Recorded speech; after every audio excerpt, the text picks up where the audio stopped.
before this land was even named Ferelden. The tales say that Flemeth fell in love with Osen the Bard and fled the castle of her husband, the dread Lord Conabar, and that he swore vengeance for her infidelity.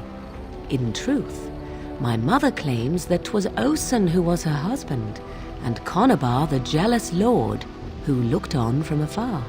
Lord Conabar approached young Osen and offered him wealth and power in exchange for his lovely wife, and Osen agreed.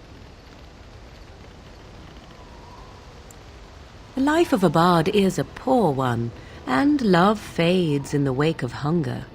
'Twas Flemeth who suggested the arrangement. All would have been well had Lord Conabar kept his end of the bargain.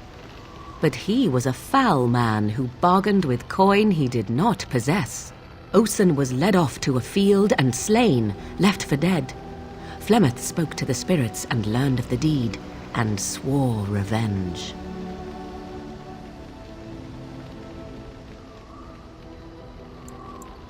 That was not the point.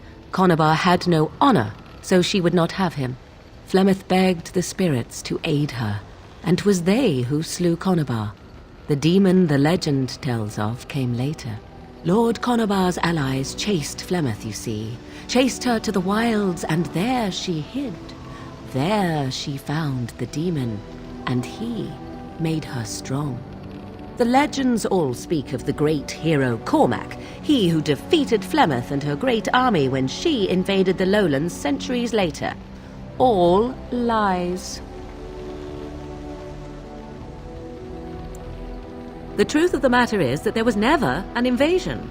As Flemeth tells it, the Chastened never raised an army under her banner, and she never fought with any warrior named Cormac. Cormac led a brutal civil war against his own people, and later claimed it was to vanquish evil that had taken root amongst the lords. Thus, he was hailed a hero. Flemeth was only attached to the legend much later. Perhaps 'twas due to the great war with the Chastened that eventually came, but Mother claims not to know how it began. The demon within her has transformed her into something else. An abomination, perhaps some would say. I know not.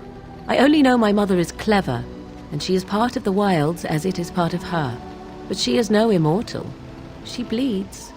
A blade in her heart would kill her like any other, were it lucky enough to find her. You ask if I have sisters. I have asked of this myself. The stories tell of many witches of the wilds after all, not just the one, and these tales existed long before I did. Flemeth refuses to speak of other daughters, if they existed, so should I believe I am her first? I doubt that too. The Chastened tell of a falling out between Flemeth and her daughters. They say that one day she hunted them all through the wilds and ate their hearts. It may be true. I have never seen another witch or heard of one. Perhaps one day Flemeth will eat my heart as well. I do not believe everything that Flemeth claims. Oft it seems her bitterness has colored her memories. But on the whole, yes, I believe this tale, if not all. How often is this usually? Always? If not always, then when is it not true? There are more things in this world and the next than you or I could ever hope to understand. What Flemeth became is a mystery, I suspect, even to her. Flemeth tells it with far more embellishment than I, but you are welcome. Dare I ask of your own mother? Few are abominations of legend, 'tis true, but I find myself curious nevertheless.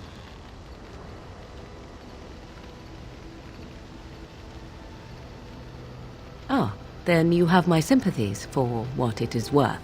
Which is very little, I am certain. It matters not. Let us move on.